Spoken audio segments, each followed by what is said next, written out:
A doação de órgãos, ou tecidos, vem da vontade de um indivíduo doar uma ou mais partes do seu organismo para ajudar no tratamento de outras pessoas. A doação de órgãos só é possível com o consentimento do dador e não tem fins lucrativos envolvidos. É extremamente importante, já que as listas de espera para se conseguir um transplante continuam a aumentar. Por isso é necessário que mais pessoas decidam fazer doações e incentivem os outros à doação. No entanto, existem algumas restrições. Por exemplo, em vida, um dador só pode doar um dos rins, parte do fígado ou parte dos pulmões, mas numa doação após a morte podem ser doados órgãos mais elementares, como o coração e o pâncreas. A maioria das pessoas pode aplicar-se à doação de órgãos, se cumprir com alguns requerimentos exigidos. Primeiro, o dador deve ser maior de idade e estar num estado de saúde física e mental estável, o que será avaliado previamente. E deve explicitar a sua vontade de fazer a doação de acordo com os processos burocráticos necessários. Os pacientes diagnosticados com doenças graves ou infecto-contagiosas, como o HIV, as hepatites B e C e o cancro generalizado, ou com insuficiência em certos órgãos, não podem ser dadores.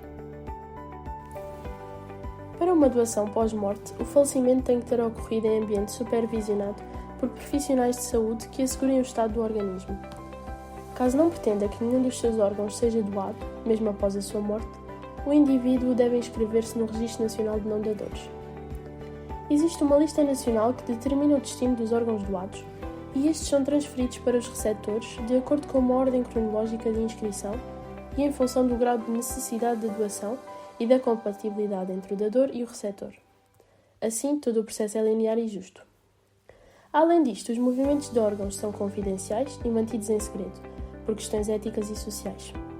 Vale lembrar que, apesar de todos os processos de verificação, o transplante pode ainda não ser bem sucedido e o órgão pode ser descartado. Uma vez recolhidos os órgãos, é feito o transplante para o receptor. O transplante é a transferência de células, tecidos, ou neste caso órgãos, e em muitos casos é a única solução para salvar a vida de um paciente. O transplante de órgãos infere encontrar um dador compatível, aceitar os riscos que implica submeter-se a uma grande cirurgia, enfrentar uma possível rejeição do órgão transplantado e ainda ultrapassar complicações graves ou inclusive a morte. Um transplante pode ser requerido através de uma declaração médica em doentes com lesões em algum dos seus órgãos, às quais não existe outro tratamento possível. O tempo de espera para conseguir um transplante varia conforme a disponibilidade dos órgãos, mas é geralmente um período muito longo. Assim que o órgão fica disponível, o transplante é realizado o mais rápido possível para um receptor compatível, já que os órgãos são delicados e difíceis de conservar. Após o transplante, tanto o dador quanto o receptor são acompanhados medicamente, e apesar da compatibilidade ser testada, é obrigatória a prescrição de medicamentos imunossupressores, ou seja, medicamentos que atuam no sistema imunológico, ao paciente que recebe o órgão. Caso o organismo recuse o órgão, este é descartado e o paciente volta à lista de espera para um novo transplante. Todo o processo é gratuito tanto para o dador quanto para o receptor, e os custos das cirurgias e terapêutica relacionada com o transplante são cobertos pelas instituições governamentais de saúde. A doação de órgãos não permite qualquer tipo de lucro ao dador, por isso, a principal vantagem é ética, já que é uma forma de salvar vidas e ajudar o próximo. Estas doações permitem que os pacientes tenham uma segunda chance e consigam um transplante mais rapidamente. No entanto, existem algumas desvantagens, como o risco de infecções ou de outras complicações pós-operatórias, desenvolvimento de um cancro devido à ingestão de imunossupressores em grandes quantidades ou doenças localizadas nos órgãos transplantados. Segundo a Organização Mundial da Saúde, a Índia, o Paquistão e a China são os países onde existe mais tráfico de órgãos para transplante. Apesar de não existir conhecimento de casos na Europa de pessoas que vendem órgãos, existem muitos cidadãos europeus que vão para o Oriente fazer um transplante ilegal e muitas vezes perigoso. Entre 5% e 10% dos transplantes renais, por exemplo, são realizados através do tráfico de órgãos e o preço varia entre os 62 mil euros e os 140 mil euros. No dia 25 de março de 2015, Portugal assinou em Santiago de Compostela a Convenção do Conselho da Europa sobre o tráfico de órgãos humanos. Esta convenção representa um marco histórico na luta contra a extração e comercialização ilícita de órgãos humanos para transplante a outras finalidades. O tráfico de órgãos humanos constitui uma clara violação dos direitos humanos e das liberdades fundamentais e representa uma ameaça grave à saúde individual dos dadores e dos receptores, assim como à saúde pública.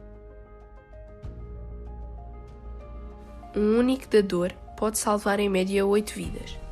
Quando morremos, podemos doar vários órgãos e, desse modo, ajudar pessoas que deles necessitam. Para que os meus órgãos possam ser doados após a minha morte, devo deixar um documento registado no cartório expressando a minha vontade. Não é necessário deixar nenhum documento que expresse a vontade de doar os próprios órgãos. Após a morte do indivíduo, para se poder realizar uma doação, é apenas necessário o consentimento da família. Não é possível escolher o receptor no caso da doação de órgãos após a morte.